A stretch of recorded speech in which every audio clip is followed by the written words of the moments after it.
first year out of college was a train wreck.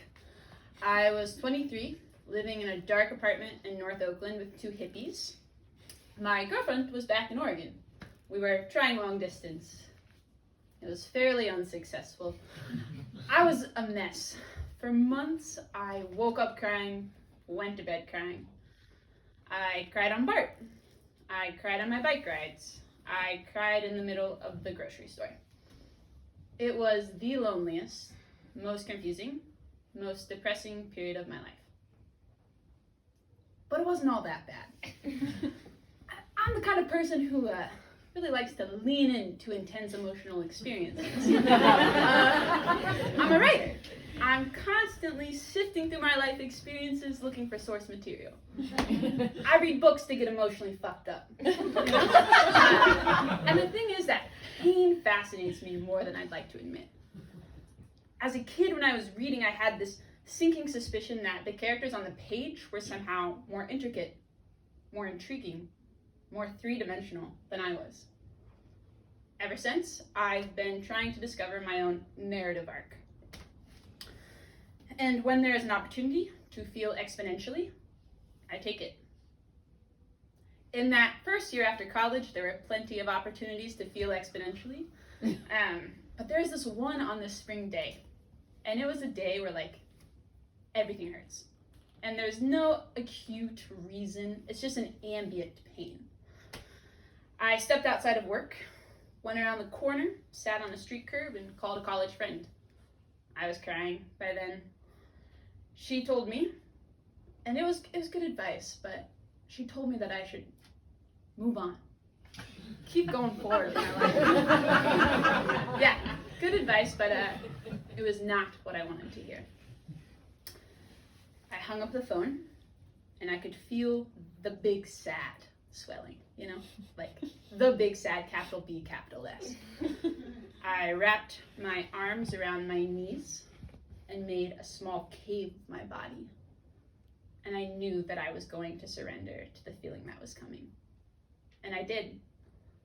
I started crying and crying and crying until I was howling on the street corner.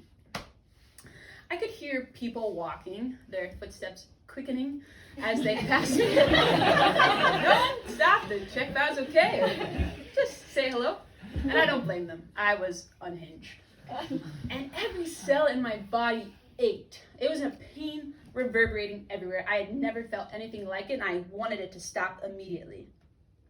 And yet, there was the writer brain that was like, oh, Beth, this is rich. This is good. Let's play it out, see where it's going, keep it up. So, imagine me there.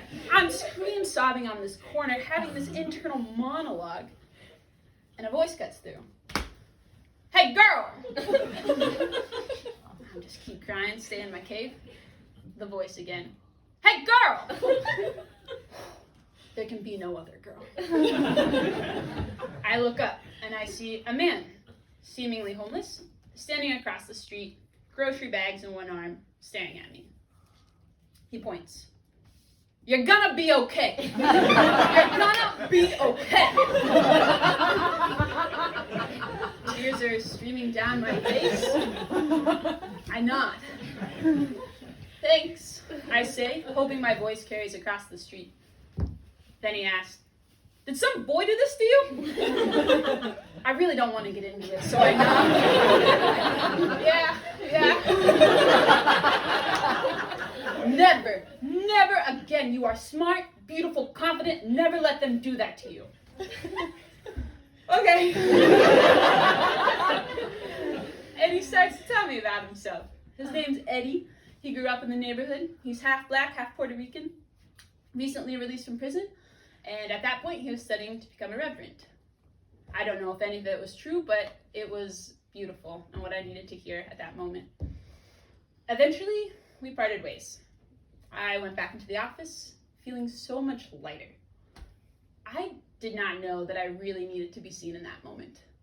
And I couldn't have predicted that this control I was trying to have over my own narrative arc, what's the moment of drama and poetic irony, that story needed another character. Eddie gave me that story, and it was wonderful. And it's the story I continue to tell, and it's a story that gives me life. And I still see Eddie around. He sleeps in an encampment nearby. Often he's high. Sometimes I wave. He doesn't remember me. It's okay though.